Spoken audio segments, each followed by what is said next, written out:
You fight using personas, which are these screwed up looking monsters. Some of them are super weird looking, honestly. This is like Pokemon if it aired on Adult Swim instead. You are truly as he anticipated. This is truly an unjust game. But if my voice is reaching you, I beg you, please overcome this game and save the world. I'll navigate your escape route. Follow my directions. Enemies here? Suspect confirmed. Cuff him. It can't be. Thing that all those crimes were led by a punk like this. You seem to be enjoying every second. You transferred to Shujin Academy, correct? I feel like we're gonna get along just fine as troublemakers. Looks like you'll just have to live a normal, honest school life for the time being. Still, make sure you stay prepared just in case anything comes up. Okay, let's do this! I'm prepared. Let's focus and get moving. This is the best part of being a Phantom Thief! Yep, good stuff. I'm satisfied.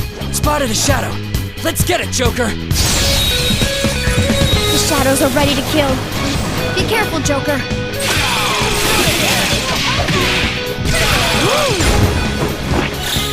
Beat him up!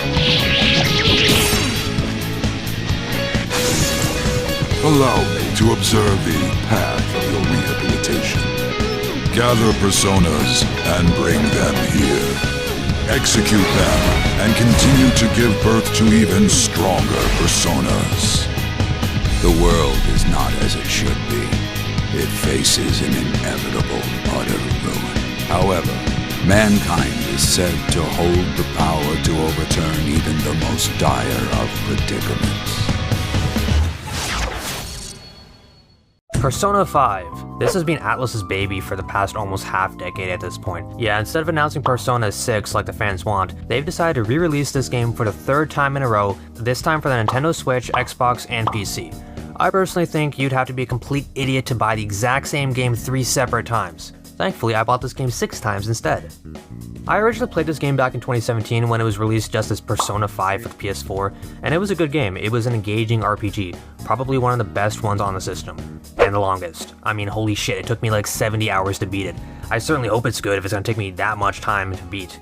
Fast forward to now, and they're re-releasing the new Royal Edition, which is basically the same game but has different gameplay features, balancing, added characters, and new story content. And it's over 100 hours long, making it probably the longest game I've ever played. It's ridiculous. For real?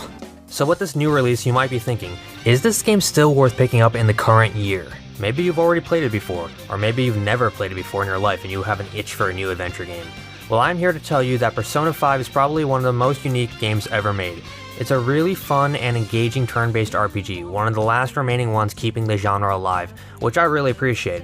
But what makes the game series so unique and probably the biggest selling point to most people isn't the dungeon crawling or the battles, but the fact that half of the game is just you experiencing mundane life as a high schooler, just doing normal things that a person does in their daily life. And in an industry where every single game that releases is some action-packed, over-the-top adventure, having a system where half the game is just you managing your time and doing things like working a part-time job for money or hanging out with your friends after school, that's enough to set this game apart, and this concept really caught on compared to ATLUS's other games. Maybe a lot of people were just never very popular in high school and this lets them have a second shot at life. Well, if so, you'd be disappointed to know that in this game you play as a glasses-wearing delinquent who's treated like shit by everyone because he pushed some random bald guy in an alleyway, so you're not exactly popular. In this game, you are a phantom thief who enters the minds of evil people to fight their demons and change their personality. I've always really liked how this franchise blends together a slice-of-life storyline with the more supernatural elements like this. The two complement each other really well and make for an amazing gameplay loop. You go into these palaces to steal distorted desires, and you do this with your ragtag group of societal outcasts you meet over the course of the story, who all have their own little character arc that they go through.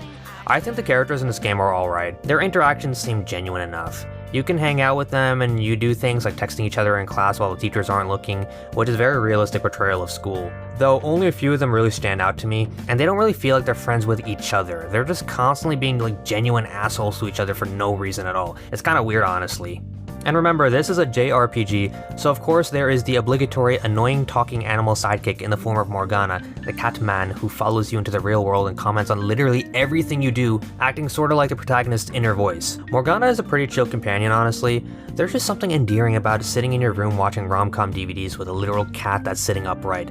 And this is also the only game where you can have a cat hide in your desk at school to help you cheat on your exams. He's alright in my book, though he has his moments that really make me cringe at times. What a meowvelous and beautiful girl! Lady An. Hey, is that how you speak to a woman? You're so kind, Lady An. Come now, Panther. Ladies first. One of the main gameplay elements in Persona 5 is of course the confidant system, where you have all these random characters throughout the city and you can hang out with them whenever they're available and progress their story. And within each story, you have to respond to people's questions with the right responses to get more brownie points. And most of the time, this means you have to agree with some of these people's insane bullshit, no matter how insane it is. And this is kind of teaching the wrong message here. With this system, the game has dozens of side stories that have huge benefits for players as you progress, giving me an actual good reason to commit to them. And speaking of commitment, you can actually date any of the girls in the game, which is a very cool feature. You may be wondering which girl in Persona 5 is the best one to date. Is it An? Or maybe Makoto? Look, I'll just cut to the chase, it's Haru. And it's not just because of her looks or even her personality. Haru is the best girl in this game for one reason and one reason only. She's rich. Think about it, if you get with Haru, you will be good. She will take care of you, she's like a billionaire. Although unfortunately, you have to have max proficiency to even be worthy of looking in her general direction. Yeah, the women in this game are so judgmental and picky.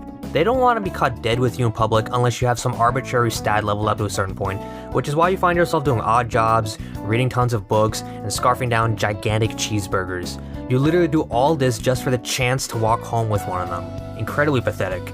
I also do like the new character they added in the Royal version, Kasumi. I think as far as forced bonus characters go, she's one of the best ones I've ever seen. I like her a lot. She has a really nice personality and is very likable. The other major part of Persona 5 is of course the palaces that pop up every month or so. Here you have to infiltrate and steal a person's treasure while avoiding or engaging enemy shadows. I'm someone who usually hates tacked on stealth mechanics in games where they are not needed, but I actually don't mind them here. You can take cover and sneak around corners to swiftly avoid being detected by enemies, and it's fun. I mean, don't expect something like Splinter Cell, you're just getting a system that works fine and does its job. The battles are turn-based and enemies and players have type strengths and weaknesses, which can make battles very easy or hard at times. The Royal version is a lot easier though, I think. I kinda hate how they gave players the baton pass move right at the beginning of the game, where in the original you have to earn it by maxing out confidants. It's a little too easy for me. Also, this game has really good bosses, mostly because of the boss theme, which is so good. Actually, all the music in this game is really great. There are so many different tracks, and they're all so fitting for the situation you're in. Persona 5 just has a very strong visual and auditory style. The OST has these jazzy tracks and all the battle themes are really catchy, and then you have the graphics and the UI, and it's like one of the nicest looking UIs I've ever seen. The main character does a backflip when you cycle through the menus, it's amazing. And the game also has these full anime cutscenes that are really great. The game's entire style is just fantastic. But now we talk about the things I don't like about Persona 5. There's this thing in the game called Mementos. It's basically a really long dungeon with countless floors that you can explore to grind faster. I hate Mementos so much. It is boring. The floors just never seem to end, and it is mandatory to complete the entire thing before finishing the game. In Mementos, you ride inside of Morgana. Pause. He literally transforms into a car and you drive him around the floor. I also hate how every time the Phantom Thieves pull off a heist, you and your friends have to go out to celebrate and waste your money on some fancy restaurant. I wish you could just sell the treasure at the pawn shop and pocket all the money personally, but the game always makes you go out and spend your money on sushi or some shit. The game honestly could have used more meaningful choices, and this is really just a criticism of JRPGs in general because you have so many dialogue choices in this game that just do not affect the story. It's also weird how when you date a girl in the game, your relationship with her does not seem to affect the story whatsoever. They don't even acknowledge your relationship when you aren't hanging out with them. It's like you're keeping it a secret from everyone, which is kind of odd. This is something the franchise really needs to work on. This game is full of amazing side stories that hardly ever intersect with the main story, and they could do a better job at this honestly.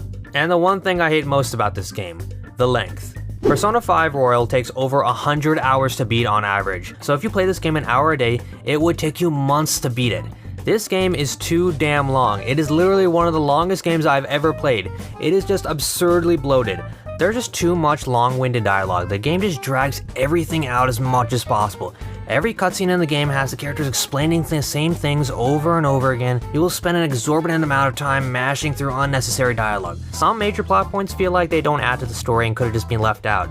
I think this game could have been like 40 hours shorter if they wanted it to be, and the story would have been exactly the same. Not to mention, the palaces feel like a slog to get through. Some of the later ones take hours to complete. Everything is just long for the sake of being long, and you honestly might get sick of the game before you finish it, so keep that in mind.